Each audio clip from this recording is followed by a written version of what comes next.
오늘 여러분이랑 훈계에 대한 이야기 함께 같이 이야기해 보려고 하는데요. 훈계 어떻게 할까? 우리가 자라는 시기에는요, 제가 자라는 시기에, 제가 자랐던 시기에 애들이 놀이터에서 나쁜 말을 하거나 좀 좋지 않은 행동을 하면요, 지나가던 어른들이 가만히 계시지 않았어요. 멈춰 서서 애들을 훈계하고 도와주셨거든요. 그런데 요즘 상황은 그렇지 않죠. 여러분이 그렇게 얘기하셨다가는 아이들이 어떻게 반응할지 모르기 때문에 사실은 이렇게 다가가서 도와주려고 하시는 분들 찾기가 굉장히 어려워요. 너무너무나 슬픈 일이죠. 그런데 그럼에도 불구하고 그 아이들 가운데 여러분의 아이가 있다면 여러분 아마 그냥 지나치지 않으실 거예요. 적어도 내 아이는 불러서 그 아이는 훈육하실 거예요. 이 세상에는요, 정말 많은 훈계의 방법들이 있어요. 그런데 저희가 오늘은요, 성경적인 훈계가 무엇인지 여러분과 함께 이야기를 나눠보려고 해요. 부모로서 자녀를 훈계하는 이유가 무엇인지, 그리고 자녀를 성경적으로 훈계할 때 부모가 직면하는 장애물은 무엇인지, 그리고 성경적인 훈육은 어떻게 하는 것인지 함께 같이 이야기를 나눠보려고 합니다. 자녀를 훈계해야 하는 이유입니다. 오늘 여러분과 함께 성경 말씀을 좀 많이 찾아보려고 합니다. 이것이 길미란의 아이디어, 길미란의 생각이 아니라 하나님의 아이디어고 하나님의 생각이라는 것을 여러분과 함께 얘기를 나눠보려고 하는데요. 첫 번째, 우리가 우리 아이들을 훈계해야 하는 이유는 하나님의 명령이기 때문입니다. 히브리서 12장 8절 7절에 있는 말씀에 보면 주께서 그 사랑하는 자를 징계하시고 그가 받아들이는 이들마다 채찍질하심이라 어찌 아버지가 징계하지 않은 아들이 있으리요 라고 말합니다. 하나님은 우리의 잘못과 죄에 대해서 훈육하십니다. 우리가 하나님 아버지의 자녀이기 때문에 우리의 유익을 위해서, 우리를 거룩하게 만드시기 위해서 우리를 훈계하시지요. 그런데 하나님의 이런 훈계는 하나님이 우리를 사랑하고 있다는 증거입니다. 잠언 13장 24절 말씀에도 이런 말씀이 있어요. 매를 아끼는 자는 그의 자식을 미워함이라. 자식을 사랑하는 자는 근실히 징계한다는 말씀이 있어요. 그렇다면 부모인 우리도 하나님을 닮아서 사랑에 기초한 훈육을 배워야 합니다. 자녀를 성실하게 훈계하는 것, 이것은 우리의 아이디어, 길미란의 아이디어, 그냥 편하게 이야기하는 그런 아이디어들이 아니라 제 생각을 말하는 것이 아니라 하나님의 명령입니다. 둘째, 우리 아이들이 미숙하고 또 어리석기 때문에 또 죄인이기 때문에 우리가 우리 아이들을 훈계합니다. 잠언 22장 5절 말씀에 보면 아이의 마음에는 미련한 것이 얽혔으니 징계하는 채찍이 이것을 쫓아낸다는 말씀이 있어요. 아이들의 마음에 미련한 거, 자기 마음대로 하고 싶은 욕망이 있어요. 어리석음이 있어요. 그래서 부모는 훈계로 아이들의 마음에 얽힌 미련함을 쫓아내서 위험에서부터 우리 아이들을 구해내 줘야 합니다. 자녀가 망가지는데 내버려 둔다면 부모 역할을 하지 않는 거죠. 그죠? 셋째는 훈계는 자녀를 유익하게 합니다. 훈계는 자녀의 영혼을 구원합니다. 잠언 23장 13절에서 14절 말씀에 보면 아이를 훈계하지 아니하려고 하지 말라. 채찍으로 그를 때릴지라도 그가 죽지 아니하리니 내가 그를 채찍으로 때리면 그의 영혼을 수월에서, 이건 지옥이죠, 수월에서 구원하리라고 말씀하세요. 훈계는 구출 작전입니다. 훈계는 지혜를 가져다 줘요. 잠언 29장 15절 말씀에 채찍과 꾸지람이 지혜를 주거늘 임의로 행하게 버려둔 자식은 어미를 유혹되게 한다 하셨습니다. 부모가 자식을 마음대로 하도록 내버려두면 자기 욕망과 욕심 때문에 자녀도 고생하고 부모도 고생합니다. 채찍과 꾸지람은 자녀의 어리석음을 버리고 지혜를 받아들이게 해요.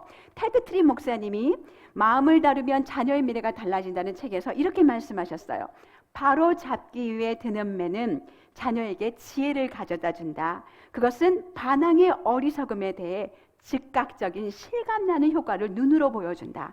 적절한 징계는 아이의 마음을 겸손하게 하며 부모의 교훈에 순종하게 한다. 매를 가하는 것은 아이를 생명을 주는 말을 받아들일 수 있도록 준비시키는 것이다 라고 말했습니다. 세 번째로 훈계는요, 평안과 기쁨을 줘요. 잠언 29장 17절에 내 자식을 징계하라. 그리하면 그가 너를 평안하게 하겠고 또 내 마음에 기쁨을 주리라 라고 말씀하셨어요. 징계를 바르게 하면 부모도 자녀도 평안과 기쁨을 누리게 됩니다. 네 번째로 훈계는 의와 평강의 열매를 맺게 합니다. 히브리서 12장 11절 말씀에 보면 무릇 징계가 당시에는 즐거워 보이지 않고 슬퍼 보이지만 후에 그런 말미암아 연단받는 자들은 의와 평강의 열매를 맺는다고 말씀하셨어요. 징계는 부모도 가슴이 아프죠. 우리 자녀도 마음이 아파요. 싫어요. 처음에는 고통입니다. 그러나 사랑이 담긴 훈계 후에는 의와 평강의 열매를 맺습니다. 테드 트립은 이렇게 말씀하셨어요. 매를 사용하는 것은 믿음의 행위다. 하나님은 매를 사용할 것을 명령하셨다. 부모는 그 매가 얼마나 효과적인지 완전하게 이해해서가 아니라 하나님이 명령하셨기 때문에 순종해야 한다. 매를 사용하는 것은 하나님의 지혜와 탁월한 권고에 대한 깊은 신뢰의 표현이다. 그것은 사랑과 헌신의 표현이다. 매를 대지 못하는 것은 결국 그들의 영혼에 대해 성실하지 않다는 것을 의미하기 때문이다 라고 말씀하셨어요. 여러분, 여러분의 자녀에게 유익한 이 놀라운 약속이 있는 자녀의 훈계에 대한 명령을 여러분은 어떻게 실천하고 계십니까? 성실하게 잘하고 계십니까? 우리는 하나님의 이 명령에 순종해야 합니다. 그래서 미숙한 죄인이 우리 자녀들을 구원으로, 지혜로, 의로, 또 평강으로 인도해야 합니다. 그런데 부모인 우리들에게 이 하나님의 명령을 잘 감당하지 못하도록 방해하는 방해물들이 있습니다. 첫 번째는 부모의 분노이고 두 번째는 세상의 지혜입니다. 먼저 부모의 분노를 좀 살펴보겠습니다. 부모의 분노, 화가 사랑 안에서 어떤 성경적인 훈계를 방해합니다. 대부분의 부모님들이 가장 많이 고민하시는 거예요. 이렇게 화와 분노를 우리 아이들에게 쏟아내는 것이 좋지 않다는 것을 알고 계시고 그렇게 하지 않으려고 굉장히 애를 쓰시는데 잘 안 되죠. 간혹 어떤 분들은요, 자녀가 잘못하면 충격요법을 사용해야 한다는 분들이 있어요. 그래야 아이가 정신을 차리고 이렇게 열심히 순종한다고 하시는 부모님들을 만납니다. 그러나 성경은 이런 방법을 찬성하지 않습니다. 갈라디아서 6장 1절에 보면 형제들아, 사람이 무슨 범죄한 일이 드러나거든 신령한 너희는 온유한 심령으로 그러한 자를 바로잡고 이렇게 말씀하세요. 복음을 아는 신령한 부모는 온유한 심령으로 자녀를 바로잡아야 합니다. 부모가 화를 내면요, 우리 아이들은 부모의 화만 생각합니다. 부모가 진짜로 전달하고자 하는 그런 메시지는 하나도 아이들에게 전달되지 않아요. 이 말의 증거를 보여드리겠습니다. 인스타에 제 친구분인데요, 그분의 피드에 어느 날 사진이 한 장 올라왔어요. 허락을 받고 여러분이랑 공유합니다. 초등학교 5학년 홈스쿨러가 쓴 글이에요. 아이들은 부모에게 즉시 순종해야 한다. 왜냐하면 하나님이 자녀들에게 하나님에 대해서 가르쳐 주실 분들을 보내주셨는데 바로 부모님이다. 근데 이해가 안 되는 게 하나님이 자녀를 오직 주의 교양과 훈계로 양육하라 하셨는데 부모님이 주의 훈계인지 모르겠지만 주의 훈계로 훈육하시는데 나는 부모님의 화만 느껴진다. 이게 사실이고 실제입니다. 여러분, 화를 내는 것은 하나님의 의를 이루지 못하기 때문에 사실 설 곳이 없습니다.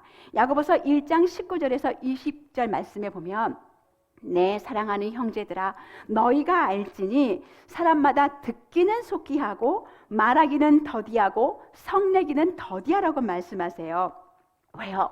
사람의 성내는 것이 하나님의 의를 이루지 못한다고 말씀하세요. 이 땅의 모든 사람들은요, 감동을 받아야 마음이 움직입니다. 누군가 화내고 신경질을 냈는데 여러분 혹시 감동받으신 경험이 있으십니까? 아마 아무도 없으실 거예요. 적어도 화내고 신경질을 부리면 안 된다는 것은 사실 우리가 다 알고 있어요. 우리가 그렇게 해서는 우리의 자녀를 바꿀 수 없습니다. 관비가 깨어지고 악순환이 반복될 뿐입니다. 예수님이 우리를 어떻게 이끄셨는지 여러분 한번 생각해 보세요. 그분은 십자가에서 우리가 원수 되었을 때 아무 말 없이 죄인인 우리를 먼저 사랑하셨어요.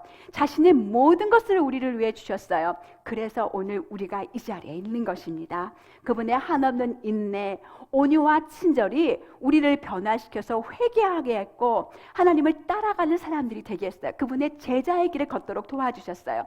이대 목동병원의 정신과 의사이신 김수인 교수는요, 화는 반복해서 표현하면 표현할수록 분노를 조절하는 전두엽이 기능이 약화돼서 작은 자극에도 더 쉽게 화를 낸다고 얘기해요. 그런데 이 분노를 조절하는 아드레날린은 15초면 가라앉는다고 합니다. 그러면 우리는 그동안 이 15초를 참지 못해서 다 화와 분노를 우리 아이들에게 쏟아낸 거죠.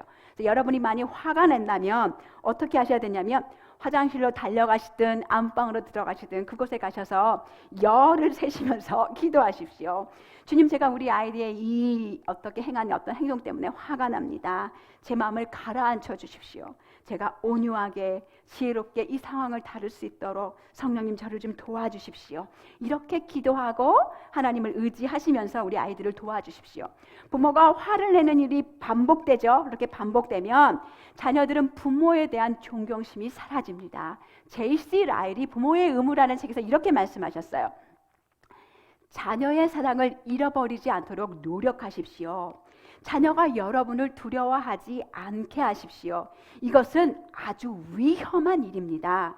자녀에게 윽박지르거나 자녀를 움츠리게 해서는 안 됩니다. 겁에 질린 자녀는 더 이상 자기 마음을 열지 않고 속내를 숨기기 시작합니다. 두려움은 위선을 불러오고 결국 거짓말로 이끕니다. 이 권고를 가볍게 여기지 마십시오. 혹시 여러분의 자녀가 자주 거짓말을 하고 이렇게 눈치를 보는 어떤 모습들이 있다면 여러분 너무 무섭게 화를 내고 계시지 않는지 여러분의 삶을 좀 돌아보시기를 바랍니다. 그럼에도 불구하고 우리가 죄인이니까 넘어져서 자녀에게 화를 냈다면 여러분 여러분의 죄를 인정하고 자녀에게 용서를 구하십시오. 그냥 미안해 이게 아니라 자녀들에게 엄마가 하나님의 방법대로 너희를 돌보지 못하고 화를 내서 하나님과 너한테 죄를 줬어. 엄마를 용서해 줄 수 있겠니? 이렇게 여러분 용서를 구하십시오.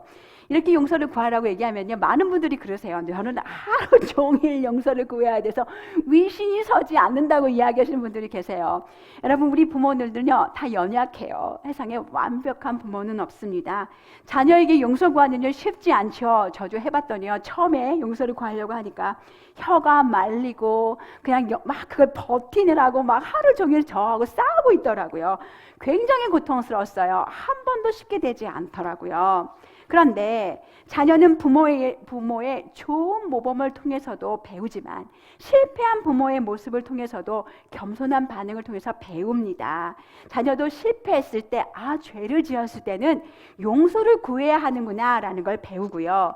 또 용서를 구하면 주님이 우리를 언제나 용서해 주신 것처럼 우리도 용서를 해야 하는구나, 이렇게 복음의 은혜를 배울 수 있습니다. 여러분이 화내는 일에서 잘하고 싶은데 화가 자꾸 반복될 때 우리는 모두 다 우리가 점진적으로 잘하고 있다는 것을 기억하셔야 돼요. 많은 부모님들이 화를 안 내고 싶어서 열심히 기도하는데 잘 되지 않는다는 이야기를 들어요. 화를 내는 것도 이렇게 점진적으로 잘합니다. 저도 죽을 만큼 힘들었어요. 하루에 10번 화내던 사람이 화내는 횟수가 줄었다면 여러분 그것은 잘한 것입니다. 그런데 여전히 화를 내고 있기에 잘하지 않았다고 생각해요. 어떤 분은요 성령 충만을 받잖아요. 그럼 내일 내가 완전히 다른 사람이 되시는 줄 아세요. 여러분 그건 참 쉽지 않아요. 육체적인 사람도 그 사람을 어른으로 키우는데 20년이 걸려요. 여러분이 하나님을 알고 변화되셨지만 영적으로 성숙한 어른이 되는 데는 시간이 걸립니다.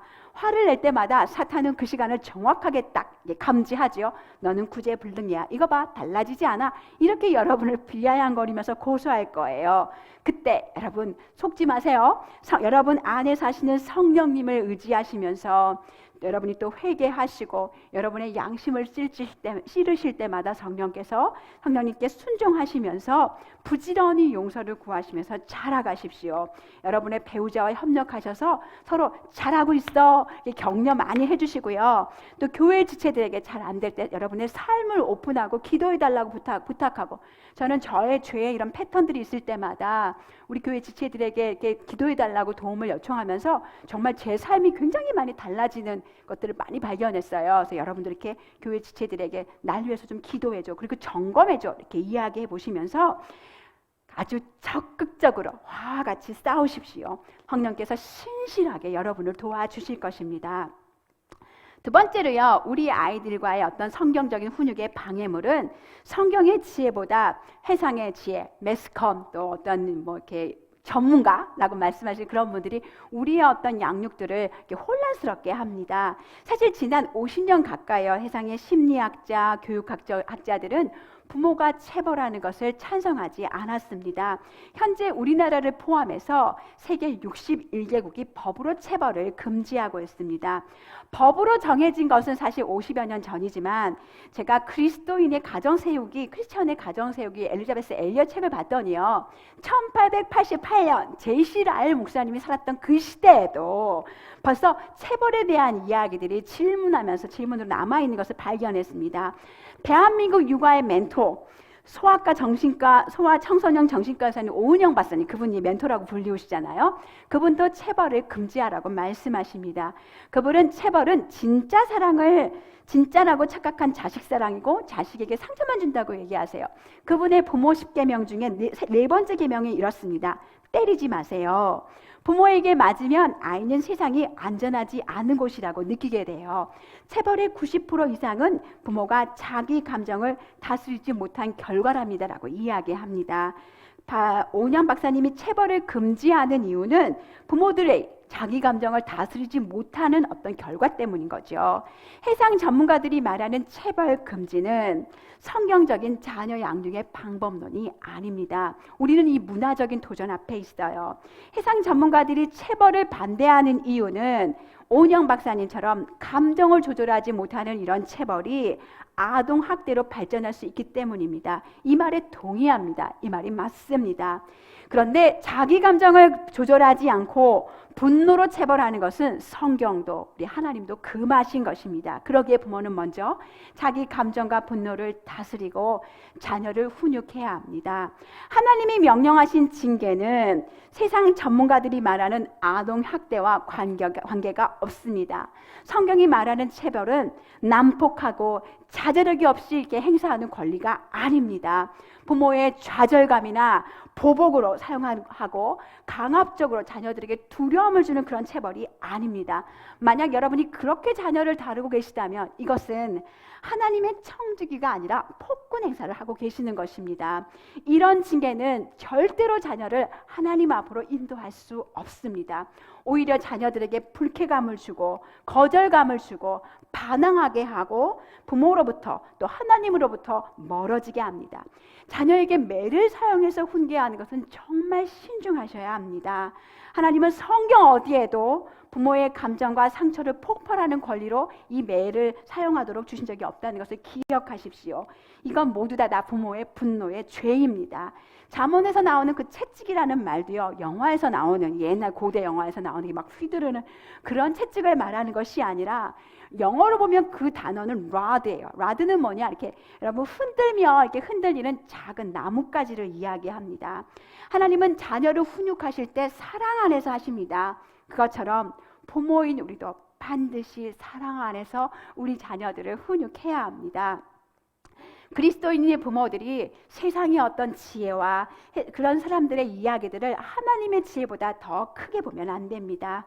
잠언 13장 24절은 이렇게 말해요. 매를 아끼는 자는 그의 자식을 미워함이라. 자식을 사랑하는 자는 근실이 징계하느니라. 성경은 사랑이 전제된 체벌을 포기하지 말라고 이야기합니다. 셋째, 그러면 성경적인 훈육은 대체 어떻게 하는 걸까요?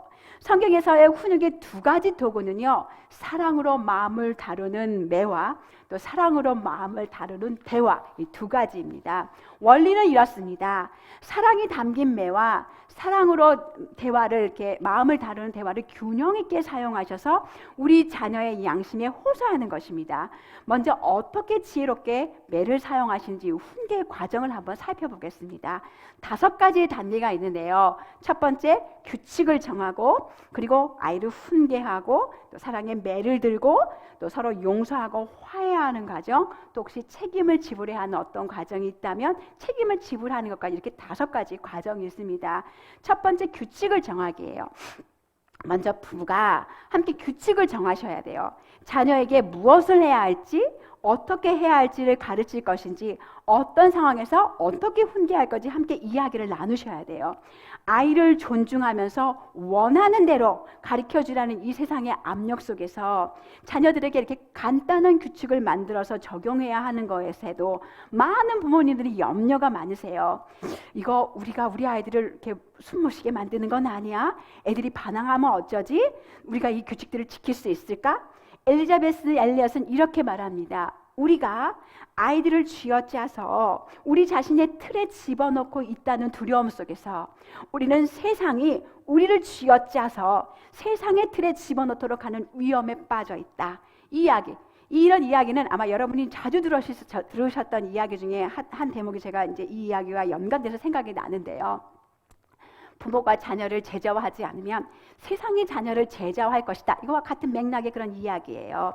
하나님은 부모에게 아주 잠시 우리 아이들을 맡기셨습니다. 여러분, 여러분의 아이를 포도나무라고 한번 생각해 보세요. 포도나무가 열매를 많이 맺게 하려면 반드시 해야 하는 과정이 있습니다. 포도나무 많은 열매, 일단 무엇을 해야 되냐? 뭐가 필요하냐? 어떤 게 필요하냐면 지지대가 필요해요. 나무를 지지해 줘야 되는 지지대, 그리고 끈이 필요하죠. 그리고 나서 또 가지가 여기저기 막 이렇게 흩어져서 나면 그 가지를 잘라주는 일이 필요해요. 그래야 그 포도나무가 건강하게 많은 열매를 맺을 수 있어요. 이것을 우리의 자녀 양육에 접목해보면 우리가 자녀들 앞에 놓는 규칙은 포도나무를 좋은 열매를 맺기 위해서 지탱하는 지지대와 끈과 같은 거예요. 가지치기는 훈계와 같은 것입니다. 자녀들에게 좋은 열매를 많이 맺게 하려면 엄마와 아빠가 같은 규칙을 가지고 계셔야 합니다.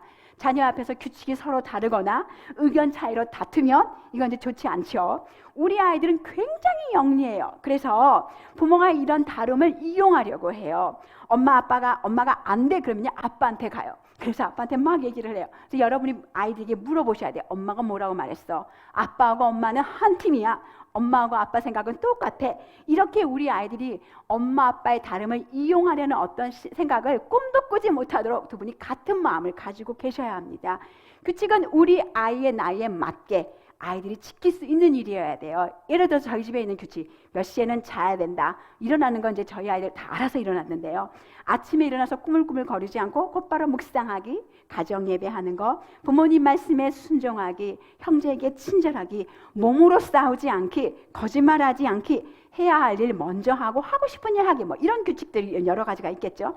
두 분이 어떤 이런 규칙들을 만드셨으면 아이의 눈을 보고 천천히 규칙을 이야기해 주십시오. 그리고 자녀가 부모의 이 지시를 이해했는지 확인하십시오.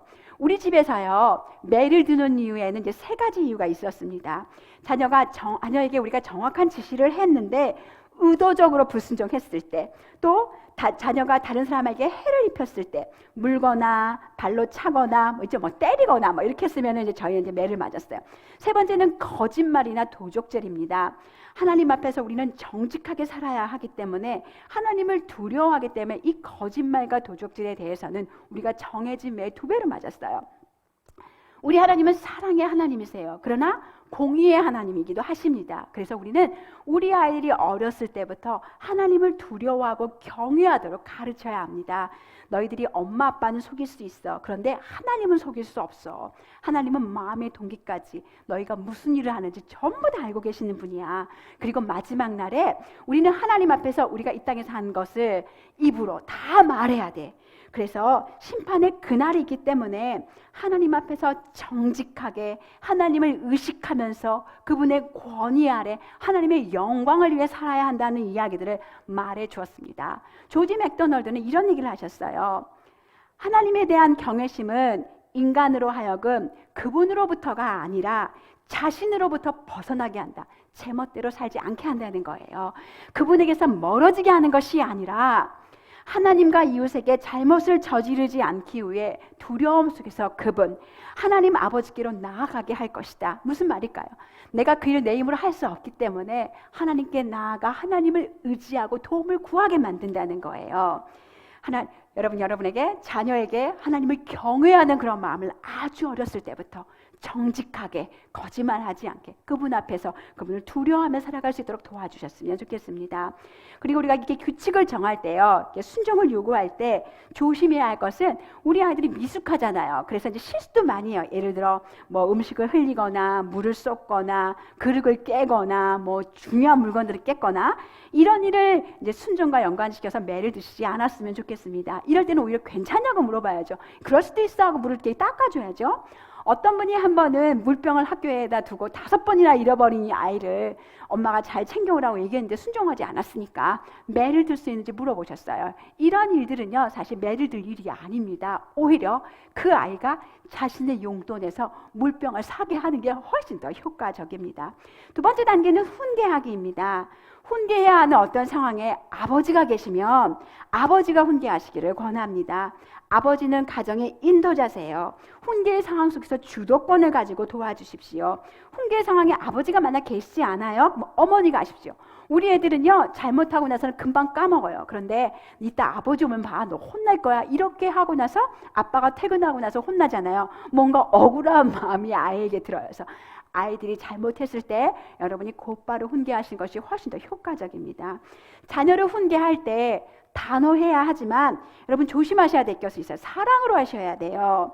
모욕을 주거나 비아냥거리거나 위협하면 안 됩니다. 너 엄마 말 안 들려면 이 집에서 나가. 너 자꾸 말 안 들으면 여기다 놓고 간다. 막 이런 말 우리 가끔씩 하잖아요. 사실 이 말은 부모가 사용하면 안 되는 말입니다. 부모는 하나님의 대리자예요. 제가 중국에 이제 한번 가서 이제 선교사님들에게 이제 그 자녀 양육에 대한 어떤 강의를 좀 해드렸던 때가 있었는데요. 그때 한 선교사님이 그렇게 얘기를 하시더라고요. 3살짜리 아이에게 그러셨대요. 너 말 안 들으면 이 집에서 나가. 그 꼬마가요, 어린이집 가방을 딱 이렇게 메고요, 안녕히 계세요 이렇게 인사하고 나가더래요. 정말 아이들이 조금 크면 여러분이 나가라 그러면 진짜 나갑니다. 그러면 여러분이 의도하지 않았던 위험 속에 아이들이 빠질 수 있어요. 그것 이전에 사실은 이것은 우리가 부모는 하나님의 대리인이기 때문에 하나님이 우리를 자녀 삼으시고 우리에게 하신 말씀이 있어요. 이제 너희가 나의 자녀가 되었으니 내가 너를 절대로 버리지 않을 거야. 떠나지 않을 거야. 세상 끝날까지 항상 너희와 함께 있을 거야. 이게 하나님이 우리에게 언약으로 주신 약속이에요.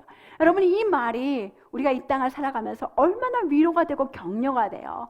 하나님이 나의 아버지가 돼서 내가 때때로 실패해도 넘어져도 나를 떠나지 않고 버리지 않으시는구나. 영원히 함께 하시면서 나를 도우시는구나. 이 말이 우리에게 정말 힘이 되잖아요. 우리 아이들도 마찬가지예요. 여러분이 나가. 아니죠. 그게 아니라 그래, 네가 얼마나 망가져도 정말 엉망진창해도 엄마는 널 절대 떠나지 않을 거야. 아빠는 너를 버리지 않을 거야. 세상 끝날까지, 내가 죽는 그날까지 너희를 위해 기도하고 너희를 응원하고 지지할 거야. 이런 메시지를 우리 아이들에게 주어야 합니다. 자녀를 훈계할 때 분노의 감정이 올라온다면 우리 아까 전에도 조금 같이 여러분이랑 이야기를 나눴어요. 훈계를 잠시 중단하시고 이제 어떻게 하시는지 알죠? 방으로 들어가 기도하십시오.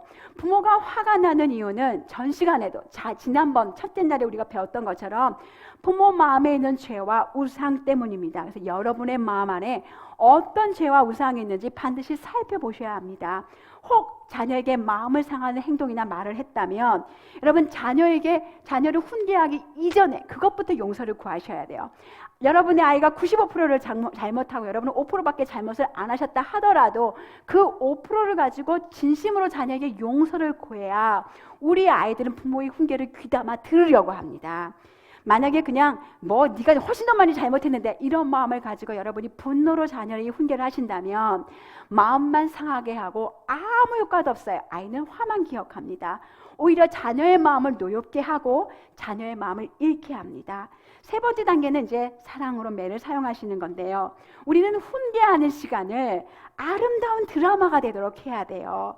증오의 드라마, 막 이렇게 무서운 그게 드라마 막 겁나게 하는 그런 드라마가 아니라 사랑의 드라마, 화해의 드라마가 되게 해야 합니다. 우리가 훈계하는 목적은요, 처벌이 아니라 우리 아이를 하나님의 사람으로 바로 잡는 것입니다. 그렇게 하려면 훈계의 과정을 후다닥 막 이렇게 하면 안 되죠. 여러분이 마음을 만지고 자녀에게 감동을 주시려면 기도하시면서 하나님의 지혜를 구하시면서 하셔야 합니다. 자녀를 훈계할 때 자녀의 문제를 확실하게 알려주세요. 어떤 규칙을 어겼는지, 왜 맞아야 하는지, 무엇을 잘못했는지 자녀는 알고 있어야 돼요. 혹 때때로 매를 맞아야 하는 잘못인데 그 이전에 우리 아이와 함께 이런 일을 하면 매를 맞을 거라는 이야기를 하지 않으셨다면 이것은 매를 들은 일을 여러분이 연기하셔야 돼요. 우선 먼저 아이에게 이야기하고 다음에 이런 일이 있으면 그때 너가 매를 맞을 거야, 이렇게 이야기를 하셔야 합니다. 여러분이 자녀에게 매를 드실 때 손으로 체벌하지 마십시오. 정해진 매가 있으셔야 돼요. 가는 나뭇가지 같은 것도 하나 여러분 준비하셔서 횟수 정하셔야 돼요. 한 번, 두 번, 세 번 정도 거기 안에서 횟수도 정하시고 어디를 맞을 건지도 정해져 있어야 돼요. 예를 들어서 엉덩이. 그런데 이제 여러분이 화가 나셔서 막 더 때리고 더 세게 때리고 정해진 곳이 아니라 등짝이나 머리 쥐어박기, 발로 차거나 뺨 이렇게 아무데나 막 때리면 자녀에게 큰 상처를 남깁니다. 혹 그런 일이 생각나시거든 여러분의 자녀에게 오늘 일 지나기 전에 꼭 용서를 구하시고 다시는 그런 일이 없도록 주의하셔야 합니다. 정말 중요한 것은요, 아이와 1대1로 훈계하시는 거예요. 우리 아이들은요, 동생들이나 형제 앞에서 훈계를 받으면 수치심을 느끼고 또 자존심이 상해요. 여러분의 집 안에 훈계하는 어떤 것을 정하시면 참 좋아요. 훈계하는 방으로 들어가서 체벌하기 전에 자녀에게 여러분의 사랑을 확인시켜 주십시오.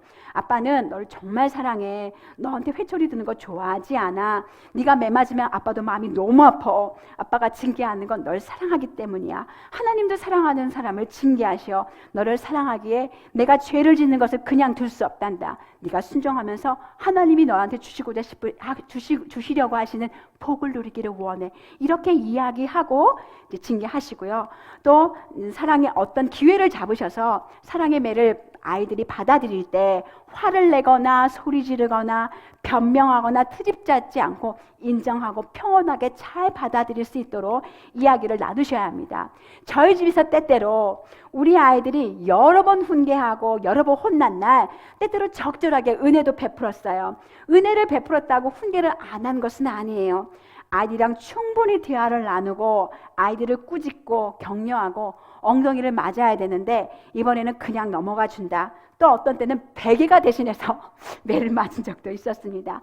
네 번째 단계는요, 서로 용서하고 화해하는 그런 과정이에요. 이 과정은 굉장히 중요합니다.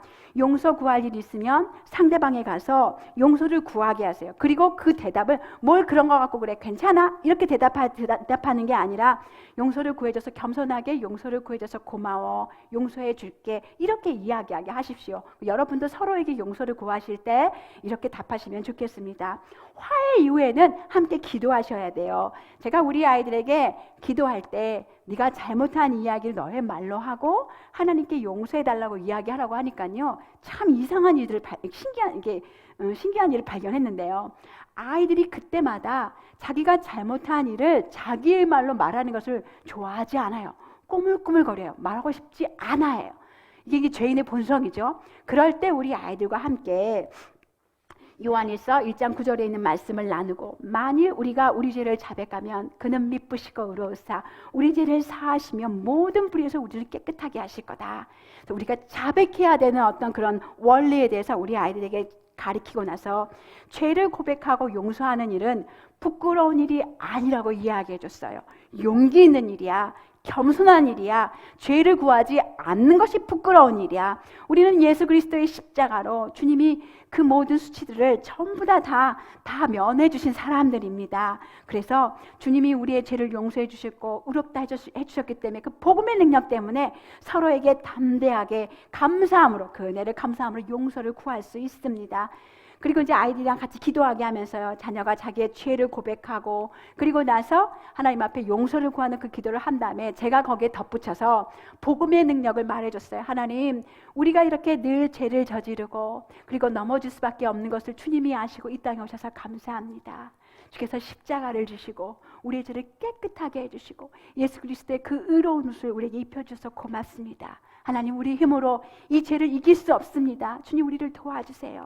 죄를 저지르려고 하는 그 순간마다 성령님 우리에게 말씀해 주시고 가르쳐 주시고 성령님께 순종할 수 있는 힘을 우리에게 주세요. 애들이랑 같이 이렇게 기도했어요. 그래서 이렇게 그 기도의 시간을 인도해 주셨으면 좋겠습니다. 그리고 훈계 과정이 마치면요, 항상 용서와 사랑, 용납에 대해서 확신을 주셔야 돼요. 난 여전히 엄마는 너희 사랑해 얘기하셔야 되고, 엄마의 이 훈계 과정을 잘 받아줘서 고마워, 그리고 하나님도 너희 죄를 다 용서해 주셔서 이렇게 확인하고 선포해 주시는 과정이 필요합니다. 간혹 이제 우리 아이들이 매를 맞고요, 아무 일도 없는 아이처럼 금방 기쁘고 즐겁게 막 놀고 막 행동하는 아이들을 보면 부모님이 그렇게 얘기를 하셔요. 애가 생각이 있는 애인 건지 내가 징계를 바르게 한 건지, 이게 퀘스천 마크가 이렇게 생기신다는 거예요. 여러분, 우리가 자녀를 징계하는 것은요, 자녀의 마음속에 있는 그 미련함을 제거하고 바르게 해서 자유를 주기 위해서 한 거예요. 자녀를 죄책감에 빠지게 하는 것은 바른 징계가 아닙니다. 하나님도 우리의 죄를 용서해 주시고 우리가 죄책감에 빠지는 것을 원하지 않으세요. 그 죄책감에서 우리를 구원해 주시기 위해서 십자가의 복음을 주신 거잖아요. 그래서 행복하고 즐거워하는 아이의 모습으로 곧바로 되돌아가게 하신 것이 여러분이 징계를 잘 하신 거예요. 5번째는요, 책임지불의 단계인데요. 어떤 경우에 우리 아이들이 예를 들어서 어디에다 이렇게 낙서를 했어요. 그러면 책임지게 하셔야 돼요. 그 낙서를 지우게 하셔야 되고, 다른 사람에게 잘못한 것이 있다면 그 사람에게 가서 말로 용서를 구할 수 있도록 아이를 훈련하셔야 되고, 다른 사람에게 손해를 끼쳤다면 뭐 장난감을 망가뜨렸거나 책을 찢었거나 그러면 자신의 용돈으로 보상할 수 있도록 이렇게 도와주셔야 됩니다. 다음으로는요, 사랑으로 마음을 다루는 도구 대화에 대한 이야기입니다. 부모가 자녀를 이제 훈계할 때요, 풍성한 이제 대화를 통해서 여러분 자녀의 마음을 목양하셔야 되는데요. 테드 트립은 부모와 자녀의 대화의 유형이 다양할수록 풍성할수록 좋다고 이야기하셨어요.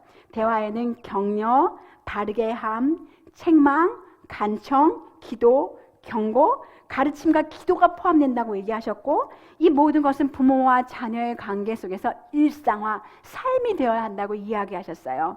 부모인 우리가 이제 주의해야 할 것은요, 아이들이 잘못했을 때만 이것을 대화하고 가르치는 기회로 삼지 않으셔야 돼요. 여러분, 문제가 일어나기 전에 이것을 예방하는 것이 더 훨씬 중요합니다. 훈련과 예방을 하셔야 되는데요. 신명기 6장 6절에서 9절 말씀에 보면 집에 앉았을 때, 누웠을 때, 길을 행할 때든지 부지런히 자녀에게 가르치라고 말씀해 주시잖아요. 정기적으로 여러분이 그 가정에서 가정 예배를 통해서 하나님의 말씀을 우리 아이들에게 가르치면서 우리가 어떻게 행해야 할지 자녀들에게 알려주셔야 되고요.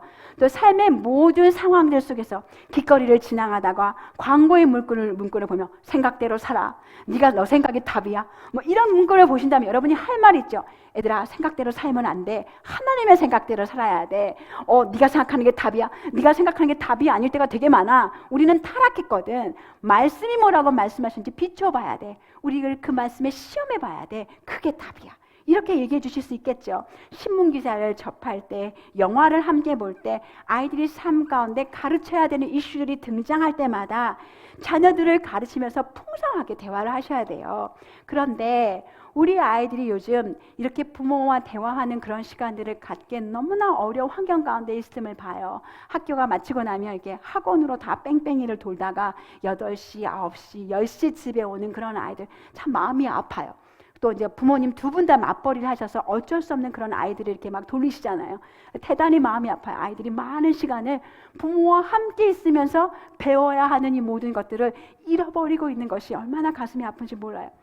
이때 여러분이 자녀와 대화를 하실 때 기억하셔야 할 것이 있어요. 자녀의 이해 수준에 따라서, 나이에 따라서 시간과 에너지를 잘 사용하셔야 돼요. 예를 들어 8살 이하의 아이들은요, 여러분이 길게 대화하실 이유가 없어요. 얘기하고 싶지만 아이들이 잘 못 알아듣기 때문에 아주 어린 아이는 1, 2분, 조금 7살, 이제 한 5분에서 10분 이 정도 얘기하실 수 있겠지만 그때는 한 1, 2분 정도 짧은 대화하면 충분합니다. 그런 다음에 규칙대로 바르게 하고 징계하시면 됩니다. 초등학생이 되면요, 초등 저학년 한 10분에서 20분, 고학년 한 30분 이 정도까지 이렇게 아이들과 대화를 하시고 매는 줄어들어야 돼요. 사실 이 체벌은요, 사실은 아주 어렸을 때, 우리 아이들이 어렸을 때 자기 마음대로 하고 고집 부릴 때 많이 사용하는 것이고, 이제 대화를 하기 시작하면 여러분이 줄여가셔야 합니다. 중학생 이상이 되면요, 30분에서 1시간 정도 대화하실 수 있어요. 사실 1시간 이상 대화하는 것은 추천해드리고 싶지 않아요. 왜냐하면 아이들이 했던 얘기 또 하고 또 하고 그냥 언앤언이에요. 그래서 1시간 정도 얘기를 하셨으면 길게 이제 됐어, 그만 얘기하자 이야기하시고 접으시는 것들 여러분에게 추천해드리고 싶어요. 이때는 대부분요, 우리가 아이들이랑 중학교 때는 대화로 훈육하셔야 돼요. 대화로 훈육하고 아주 중요한 잘못, 예를 들어 거짓말, 이런 것들 때문에 매를 드는 건 진짜 가끔이에요. 1년에 한두 번. 그리고 고등학생에 대해서는 이제 절대 매를 드시면 안 돼요. 그때는 이제 모두 다 아이들과 대화로 이야기하셔야 돼요. 그때도 만약에 여러분이 이게 체벌을 하신다면 이제 아이들의 마음이 완전히 수치스럽고 이제 반항함으로 이렇게 쌓이게 돼요. 그래서 이제 이럴 때는 그렇게 사용하시면 안 됩니다. 그렇게 이제 아이의 나이에 따라서 자녀 양육의 방법이 달라요. 어렸을 때는 법과 규칙을 많이 주지만 아이들이 자라면 자랄수록 오히려 여러분이 더 많이 그 아이들을 내어주고, 이제는 여러분의 지배가 아니라 성령님의 그 은혜 안에서, 하나님의 그 법 안에서 아이들이 살아갈 수 있도록 여러분이 도와주셔야 합니다. 자녀가 자랄수록 부모가 이제 마음을 살피는 대화를 하셔야 되는데요. 자녀와 대화를 나눌 때 일방적으로 부모가 보고 느낀 것을 쏟아내지 않으려고 여러분 조심하셔야 돼요. 예를 들어 한 아이가 다른 아이를 놀렸어요. 그걸 엄마가 딱 보셨어요. 너 그런 말 하면 돼, 안 돼? 엄마가 놀리는 말 하면 안 된다 그랬지. 얼른 미안하다고 해. 이렇게 일방적인 대화는 자녀의 마음을 다룰 수가 없습니다. 대화의 목적은요, 우리 자녀의 행동에 대해서 부모의 느낌을 말하는 것이 아니라 자녀의 마음속에 무슨 일이 일어나고 있는지 부모가 이해하는 것입니다. 그렇게 하려면 우리는 잘 듣는 부모가 되어야 돼요. 그래야 자녀의 마음속에 미련한 것, 얽힌 것들을 보고 죄된 동기를 보고 자녀의 행동을 바로 잡아줄 수 있어요. 잠언 20장 5절 말씀에는 이렇게 말하고 있습니다. 사람의 마음에 있는 모략은 깊은 물 같으니라. 그럴지라도 명철한 사람은 그것을 길러낸다고 이야기하고 계세요. 여러분이 이제 자녀의 마음을 살필 수 있는 어떤 질문을 할 수 있을까? 엄마들한테는 촉이 있죠. 무슨 일이 있는지 알지만 우리 아이들에게 무슨 일이 있었니? 라고 물어보는 데는 이유가 있습니다. 그래야 그 상황을 우리 아이들이 어떻게 해석하고 있는지를 여러분이 아실 수 있고 무엇을 도와줘야 할지 발견하실 수 있어요. 일반적으로 우리 아이들은요, 자기의 잘못을 먼저 이야기하지 않습니다. 지난 시간에도 이야기했지만 상대방의 잘못을 탓해요. 자기 잘못을 이야기하지 않고 축소시키고 자기에게 유리하게 이야기를 합니다. 모든 사람의 죄성이죠. 어른들도 마찬가지예요. 그래서 부모는 자녀 마음에 이 숨겨진 죄가 무엇인지 드러내줘야 돼요. 매는 줄어들지만 자녀들이 자라갈수록 더 많은 대화를 하셔야 되니까 사실은 이제 굉장히 더 많은 에너지가 필요해요. 굉장히 많이 인내가 필요하세요. 이런 질문을 한번 이제 우리 아이들이랑 같이 하셔서 여러분이 마음의 죄가 이렇게 좀 드러날 수 있도록 도와주십시오. 동생을 놀렸더니 기분이 어땠어? 말로 공격하는 것 말고 다른 방법은 없었을까? 너는 그 상황에서 너의 이웃인 동생을 사랑했니? 형을 사랑했니? 그 반응을 하기 전에 하나님 의지했니? 하나님께 도우심을 구했니? 상대방이 어떻게 하든지 간에 그 죄에 대해서 죄로 반응하는 건 너 책임이야. 이 상황 속에서 네가 잘못한 것은 뭘까? 이렇게 물어보시면서 우리 아이들이 잘못을 깨달을 수 있도록 도와주세요. 그리고 나서 해야 될 일은 아이들이 어떻게 죄된 행동을 벗고 또 의로운 행동을 입을 수 있는지 알려주셔야 합니다. 우리 집의 두 아이는요, 다른 것보다 둘이 굉장히 말로 비아냥거리고 놀리는 일을 굉장히 많이 했어요. 그래서 제가 에베소서 4장 29절에 있는 말씀을 외우게 했어요. 무릇 더러운 말은 너희 입 밖에도 내지 말고 오직 덕을 끼치는 데 소용하는 대로 선한 말을 해서 듣는 사람에게 은혜를 끼치게 하라. 이 말씀을 함께 외우게 한 다음에 아이들에게 물었어요. 그래서 너희가 뭘 벗어야 돼? 그리고 뭘 입어야 돼? 뭘 벗어야 될까요? 더러운 말. 하나님은 더러운 말을 입 밖에도 내지 말라고 말씀하셔서 뭘 입어야 될까? 선한 말, 덕을 끼치는데 은혜가 되는 선한 말을 우리가 입어야 돼요. 이 일을 우리 힘으로 할 수 없으니 주님께 달려가서 하나님께 도와달라고 계속 구해야 되고, 혹시 이 말씀을 어겼을 때는 또 우리의 죄를 고백하고 회개해야 하고, 이 과정을 사실은 거듭거듭 반복하면서 우리 아이들이 자라갑니다. 그리고 나서는요, 이 매와 대화는, 이 두 가지 성경적인 도구들은 사실 이제 부모들이 지혜롭게 사용하셔야 되고요, 아이의 이해와 또 나이에 따라서 여러분이 지혜롭게 잘 균형을 맞추셔서 사용을 하셔야 됩니다. 그리고 나서 우리가 자녀의 마음에 양심이 호소해야 되는데요, 매는 우리 자녀의 주의를 끌 수 있습니다. 그런데 마음을 이끌어내지는 못해요. 자녀가 마음을 닫아버리면요, 매는 자녀를 노엽게 해요. 그래서 부모님은 자녀가 성장할수록 더 많이 대화하셔야 되고, 우리 아이의 양심이 호소하셔야 돼요. 예를 들어 이제 저희 집에서 양심이 호소했던 일이 있는데 이런 일이에요. 어느 날 이제 제가 작은 아이랑 같이 이렇게 빨래를 널었어요. 빨래를 널었는데 작은 애가 그러는 거예요. 이제 곧 형의 성인식이 다가오는데 이렇게 얘기해요. 엄마, 내가 형 성인 생일날 크게 쏠려고 했거든요. 그런데 요즘 형이 하는 일이 너무 괘씸해요. 그래서 확 깎아버릴 거예요. 아이, 주지 말까? 막 이런 얘기를 하는 거예요. 제가 이제 이렇게 얘기했어요. 좀 생각을 해봐야 될 것 같다 그러길래, 아들, 예수님이 우리가 한 것대로 우리에게 다 갚으셨다면 무슨 일이 일어날까 한번 생각해봐. 우리는 지금 어떻게 됐을까? 이렇게 얘기했어요. 사실 길게 얘기한 것도 아니에요. 짧게 얘기했는데 아무 조건 없이 베푸신 그 예수님의 사랑이 우리 아이의 양심을 찔렸어요. 그래서 그 은혜 때문에 사실 저희 덕분에 형은 성년의 날에 아주 푸짐한 선물을 받게 됐어요. 자녀 양육의 훈계의 모든 과정은요, 부모와 자녀에게 하나님의 그 구원의 은혜가 나타나는 귀한 시간입니다. 부모는 날마다 우리 자녀를 훈계할 때요, 두 가지 위치에 서게 되세요. 첫 번째, 자녀의 권위자로 자녀를 바르게 인도하는 어떤 역할을 해요. 그런데 동시에 자녀의 죄에 죄로 반응하는 동료 죄인입니다. 우리는 이제 자녀를 양육하면서 수많은 기회 속에서 자꾸 넘어지죠. 실패해요. 그리고 우리 마음에 일어나는 끊임없는 죄와 그냥 우상들을 보게 돼요. 이 실패의 과정에서 여러분, 부모가 기억해야 할 것은 우리 하나님 아버지께서 부모와 자녀에게 신실하게 일하신다는 거예요. 자녀 양육의 안에 있는 모든 기회는요, 부모와 자녀가 얼마나 큰 죄인인지 우리의 죄를 다 드러내세요. 아울러서 또 이런 자들에게 하나님이 우리에게 부어주신 은혜가 얼마나 한량이 없으신지 이것도 같이 보여주세요. 우리 아이가 달라졌어요 하기 이전에 먼저 부모님이 복음으로 변화되어야 합니다. 부모는 자녀를 양육하면서 아이들을 훈계하기 이전에 꼭 여러분의 마음을 먼저 살펴보셔야 돼요. 어떤 죄와 우상이 우리 아이들을 성경적으로 훈육하는 데 방해가 되고 있는지 살펴보셔야 합니다. 그 우상을 볼 때마다 하나님께 죄를 고백하고, 또 혹시 그 우상을 우리 자녀들에게 드러냈다면 우리 자녀들에게 용서를 구해야 합니다. 이 과정 속에 하나님의 사랑과 은혜의 복음에 반응해서 부모님이 성령님께 순종하고 죄를 제거하면서 자라게 되실 거예요. 제가 예전에 호랑이 엄마였어요. 아주 무서운 호랑이 엄마였어요. 그런데 복음의 은혜가 제 안에 이렇게 하나하나 쌓이게 되면서 이 호랑이 엄마가 변화됐어요. 복음으로 변화됐어요. 그래서 우리 아들이 그러더라고요. 엄마, 호랑이 엄마가 복음으로 변화가 된 그 이야기를 책으로 좀 써보세요. 그 이야기를 몇 해 동안 오래오래 이야기했어요. 사실 그것 때문에 우리 두 아이의 재촉 때문에 이 복음의 견고한 자녀 양육 책이 나온 거예요. 자녀가 이렇게 복음의 은혜에 반응하는 부모가 복음 때문에 말과 태도가 달라지고, 이렇게 아이에게 사랑으로 이렇게 아이들을 인도해가는 그런 부모를 보면서 하나님의 사랑을 경험합니다. 부모의 도움으로 자신의 마음의 죄를 보게 돼요. 부모의 훈계를 통해서 자신이 죄인임을 보게 되고, 십자가의 은혜가 필요하고 구원자 예수님이 필요하다는 사실을 알게 됩니다. 자녀 양육 속에 하나님의 은혜가 자녀에게도, 그리고 부모인 여러분에게도 나타납니다.